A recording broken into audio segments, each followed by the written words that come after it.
सबसे पहले आप सभी डीएलएड, बीएड एवं जो हमारा यह वीडियो आप जो देख रहा है उनको भी गुड मॉर्निंग।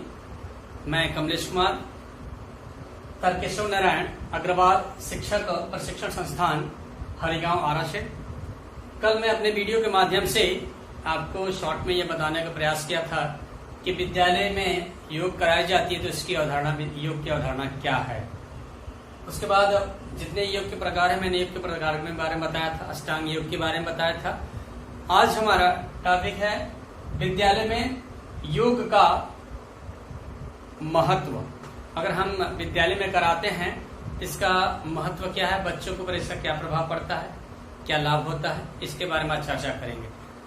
तो सबसे पहले ये जान लें हम कि प्राचीन काल में योग विधा सन्यासियों या मोक्ष मार्ग के साधकों के लिए है, ये समझी जाती थी तथा योगाभ्यास के लिए साधक को घर को त्याग कर वन में जाकर एकांत वास करना होता था। इसी कारणवश योगाभ्यास एवं साधना को बहुत दुर्लभ माना जाता था, जिससे लोगों में यह धारणा बन गई थी कि यह योग सामाजिक व्यक्तियों के लिए नहीं है, जिसके फलस्वरूप यह योग विधा धीरे धीरे विलुप्त होती गई। परंतु कुछ वर्ष पूर्व से समाज में बढ़ते तनाव, चिंता, प्रतिस्पर्धा से ग्रस्त लोगों को इस गोपनीय योग से अनेकों लाभ प्राप्त हुए हैं और योग विधा एक बार पुनः समाज में विशेष लोकप्रिय होती दिखाई दे रही है। आज भारत में नहीं बल्कि पूरे विश्व में लोकप्रिय योग होता दिखाई दे रहा है। कई जगह भारत में, विश्व में शोध कार्य किए जा रहे हैं और इससे लाभ प्राप्त हो रहे हैं। उन लाभों को भी बताया जा रहा है कि आप इस प्रकार से ये योगा करिए जिससे आप शरीर को रोगोपचार कर सकते हैं। तो अनेकों प्रकार के फायदे बताया जा रहे हैं, अनेकों प्रकार के शोध के माध्यम से हमें बेनिफिट मिल रहा है। हमें क्या करना चाहिए, किस योग को करना चाहिए, किस योग को नहीं करना चाहिए, यह बताने का पूरा प्रयास विश्व भर में चल रहा है, प्राप्त हो रही है।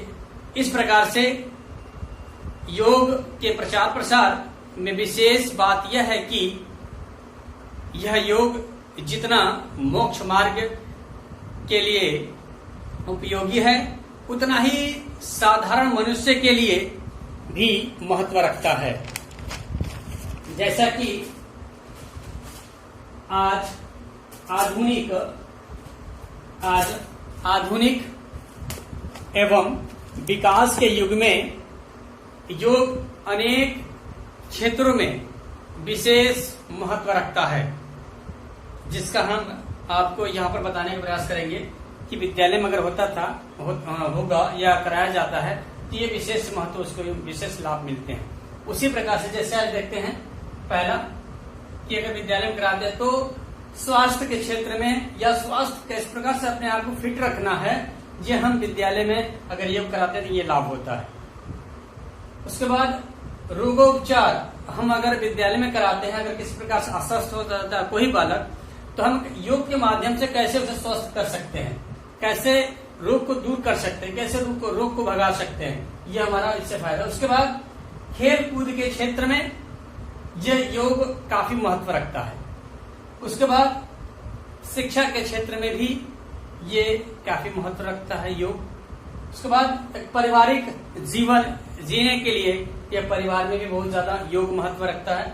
उसके बाद सामाजिक महत्व, अगर व्यक्ति योग करता है, साधना करता है, तो वो समाज में भी इससे काफी लाभें मिल सकती हैं। उसके बाद एक आध्यात्मिक क्षेत्र है, अगर हम योग करते हैं तो आध्यात्मिक क्षेत्र में भी हमें बेनिफिट, हमें फायदा दिखाई देता है और मिलता भी है। तो आइए चलते हैं, सबसे पहले हम देखते हैं कि स्वास्थ्य के क्षेत्र में क्या मिलता है, कैसे होता है। तो वर्तमान समय से भारत ही नहीं बल्कि विदेशों में भी योग का स्वास्थ्य के क्षेत्र में उपयोग किया जा रहा है। स्वास्थ्य के क्षेत्र में योगाभ्यास पर अनेकों शोधों से आए सकारात्मक परिणामों से इस योग विधा को पुनः एक नई पहचान मिल चुकी है। आज विश्व संगठन WHO भी इस बात को पुनः मान चुका है कि वर्तमान में तेजी से फैल रहे मनोदैनिक रोगों से चिंताग्रस्त व्यक्ति या स्पर्धाएं चल रही है एक दूसरे के प्रति, ऐसे में योगाभ्यास विशेष रूप से कारगर है। विश्व संगठन का यह मानना है कि योग सुव्यवस्थित, विश्व संगठन यह मान रहा है कि योग सुव्यवस्थित व वैज्ञानिक जीवन शैली से जिसे अपनाकर हम अनेक प्रकार के प्राणघातक रोगों से बच सकते हैं या किसी को कराने से बचा सकते हैं। इस प्रकार से हमारा ये स्वास्थ्य के क्षेत्र में है। अब सेकेंड नंबर देखते हैं, रोगोपचार के क्षेत्र में क्या हमें कैसे मिलता है। तो निसंदेह आज के इस प्रतिस्पर्धा या तनावपूर्ण जीवन में या व्यस्त जीवन में वह बिल्कुल विलासिता के युग में अनेक रोगों को जन्म दिया है। जिस प्रकार योगाभ्यास से विशेष लाभ देखने को मिला है, संभवतः रोगों पर योग विशेष लाभ देखने को मिल रहा है। इस प्रकार से हम अनेक प्रकार के रोगों को दूर करने के लिए शोध के माध्यम से, योग शोध के माध्यम से सकारात्मक पहलुओं को देखते हुए पुनः इसे प्रचार प्रसार में लिया जा रहा है। रोगों की चिकित्सा में इसका योगदान भी विशेष बात यह मानकर चली जा रही है कि रोगों को एलोपैथिक चिकित्सा में कई बार के दुष्प्रभाव, रिएक्शन देखने को मिलता है, परंतु अगर हम योग निरंतर करते हैं, प्रतिदिन करते हैं, जिसका कोई साइड इफेक्ट नहीं मिलता है। इससे हमें जब भी मिलता है तो लाभ ही मिलता है। तो इस प्रकार से रोग को हम दूर कर सकते हैं। उसके बाद सबसे मस्ट आता है कि खेल कूद, जो खेल कूद के क्षेत्र में इसका क्या महत्व है, क्यों हमें योग को करें। तो आपको बताता चलो कि योग अभ्यास खेल कूद के क्षेत्र में अपना एक विशेष महत्व रखा है। विभिन्न प्रकार के खेलों में विभिन्न खिलाड़ी अपनी कुशलता, क्षमता, योग्यता, एकाग्रता आदि को बढ़ाने के लिए योगाभ्यास करते हैं, योगाभ्यास का सहायता लेते हैं। योगाभ्यास से ही जहां खिलाड़ी तनाव में रहता है, तनाव को दूर कर सकता है। उसके बाद अपने माइंड स्तर को पीक लेवल पे, उच्च लेवल पे ले जाने का प्रयास करता है। अथवा योगा से हम खिलाड़ी किसी प्रकार के जो भिन्नताएं होती हैं समाज में, या समाज में खेल के दौरान किसी प्रकार के भिन्नताएं, बातें होती हैं, उनसे दूर होने का एक प्रयास करते हैं। एक एकाग्रता, अपने माइंड को एक जगह रखने का प्रयास करते हैं, जिससे हमारा जो है खेल और खेल के दौरान रणनीति एक सार्थक समझ में आए, एक सार्थक के रूप में दिखाई देती है। तो ये जान लें कि खेल कूद में हमें क्षमता बढ़ाने के लिए, एकाग्रता बढ़ाने के लिए, रणनीति बढ़ाने की, कुशलता बढ़ाने के लिए, क्षमता बढ़ाने के लिए हम योगाभ्यास का प्रयोग या योगाभ्यास करते हैं। इस तरह से हम तीसरे पॉइंट से खत्म करते हैं। अब आता है आपका शिक्षा के क्षेत्र में। तो शिक्षा के क्षेत्र में जान लें कि शिक्षा के क्षेत्र में बच्चों पर बढ़ते तनाव को योगाभ्यास से कम किया जा सकता है। योगाभ्यास से बच्चों को शारीरिक, मानसिक, सामाजिक ऐसे निम्न बिंदुओं से जोड़ा जा सकता है, जिससे उनका जो है विकास हो सके, सर्वभौमी विकास हो सके। उसी प्रकार से मजबूत एवं उनको मजबूती भी प्रदान की जा सके। उसके बाद साथ ही साथ इस कार्यक्रम को कराने के लिए शिक्षा के क्षेत्र में अनेकों प्रकार के, अनेकों विद्यालयों में हमारे शारीरिक शिक्षक, योग शिक्षक ऐसे रखे जा रहे हैं, जिससे बच्चों का जो है मानसिक तनाव, पढ़ाई से मानसिक तनाव, तमाम प्रकार के मानसिक रोगों से दूर किया जा सके। ये शिक्षा के क्षेत्र में आज आधुनिक क्षेत्र में जितना हम कंप्यूटर का प्रयोग करते हैं, जितना आधुनिक क्षेत्र में टेक्नोलॉजी का प्रयोग करते हैं, उससे हमारा क्या माइंड, उससे हमारा मानसिक तनाव बढ़ता है।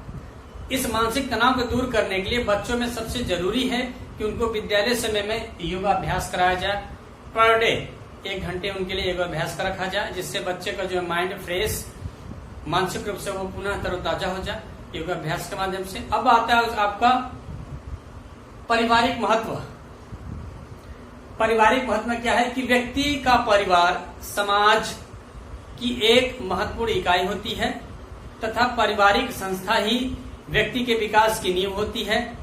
योगाभ्यास से आए अनेकों सकारात्मक परिणामों से यह भी ज्ञात हुई है कि विधा शक्ति की योगा जो विधा है, योग जो विधि है, इससे व्यक्ति में पारिवारिक मूल्यों एवं मान्यताओं को भी जागृत करती है। योग के अभ्यास वो इसके दर्शन से व्यक्ति में प्रेम, आत्मीयता, अपनत्व एवं सदाचार जैसे गुणों का विकास होता है। इसमें होता है अपनापन, मित्रता की भावना, सारी चीज। अगर योग हम करते हैं तो एक दूसरे को सदाचार, सही बोलने की आदत, स्वच्छ रहने का आदत, एक दूसरे से मित्रता की भावना, सदाचार, अनुशासन में रहना, ये सारी चीजों का विकास हमें मिलता है या होता है योग के कारण। इसलिए इससे परिवार से जुड़ा गया है। उसके बाद सामाजिक महत्व इसका आता है कि समाज में अगर योग करते हैं तो समाज में क्या फायदा आपको है, इस बात में किसी प्रकार का संदेह नहीं है कि एक स्वस्थ नागरिक से ही स्वस्थ समाज का, स्वस्थ परिवार का, स्वस्थ देश का, स्वस्थ सारे मतलब एक माहौल तैयार होता है समाज में, जिससे योग के माध्यम से एक अगर व्यक्ति योग से सुरक्षित रहता है तो एक परिवार सुरक्षित रहेगा, समाज सुरक्षित रहेगा, राज्य सुरक्षित, देश सुरक्षित। तो सारी चीजें कहीं न कहीं एक कड़ियों से जुड़ी रहती है। तो हम अगर व्यक्ति को फिट करना चाहते हैं, फिट रखना चाहते हैं, तो उसे सबसे पहले योगाभ्यास करना जरूरी है। इसलिए वो से जैसे इसके फायदे क्या है इनसे कि व्यक्ति शारीरिक रूप से फिट रहेगा, मानसिक रूप से फिट रहेगा। दोनों पक्ष अगर व्यक्ति का सही रहता है तो वो अनेकों प्रकार की प्रतिस्पर्धाओं में अपने कुशलता का जो है परिचय देता है। इस प्रकार से नकारात्मक जो प्रभाव पड़ने वाले हैं कुशलता के दौरान या खेल के दौरान, उसे दूर करने का प्रयास योग के माध्यम से करता है। जैसे अगर हम किसी के प्रति नकारात्मक आ जाती है, हिंसा करना, तो इन सारी चीजों से दूर रह सकते हैं। आतंकी बनना, अविश्वास, ये भ्रष्टाचार, प्रकृति के बिना किसी प्रकार से हिचकिचाहट के अपनाकर, जब ऐसे परिस्थितियों में यह आ जाता है या व्यक्ति के अंदर ऐसी परिस्थिति जागृत हो जाती है, अहिंसा करना, चोरी करना, ये तमाम चीजें, तो उस समय अगर हम योग करते हैं या समाज में व्यक्ति योग करता है तो योग के माध्यम से अनुशासन सारी चीजें आ जाती है, तो ये ऐसी घटनाओं से दूर रह सकता है। उसके बाद अगर इसमें करना भी है तो योग के लिए क्या है, हठ योग, उसके बाद भक्ति योग, ज्ञान योग। ज्ञान योग जैसे आपको इसमें अगर करना चाहते हो, अष्टांग योग सबसे मस्त है। अगर अष्टांग योग करते हैं तो आदि साधनों से आपको एक अच्छी समाज शैली, अच्छा जो है क्षमता का विकास होता है, जिससे आप इन सारे चीजों, जैसे आपने पहले बताया भी कि अहिंसा, ये आतंकी, अविश्वास, ये सारी चीजों पे आप नियंत्रण पा सकते हैं। ये आपका हो गया समाज से। अब अगला क्या है कि अध्यात्म। अब मैं अध्यात्म के बारे में बताना चाहूंगा आपको।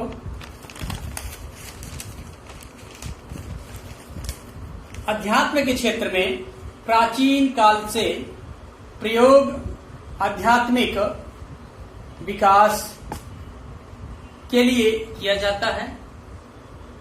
योग का एक मात्र उद्देश्य आत्म अथवा आत्मा को परमात्मा से मिलाना।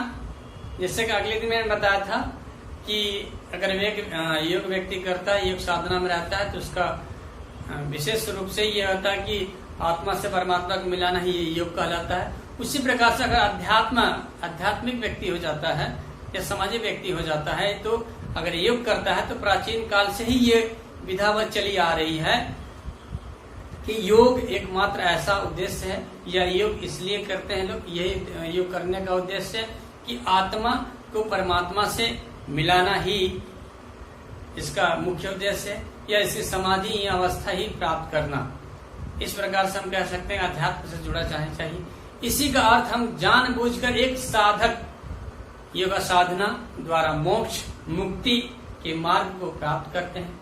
योग के अंतर्गत यम, नियम, आसन, प्राणायाम, प्रत्याहार, धारणा, ध्यान, समाधि, इन सारे चीजें, इन सारे पॉइंट से, इन सारे योग के जितने हैं, इनके क्या करते हैं, अध्यास में जोड़ने का प्रयास करते हैं।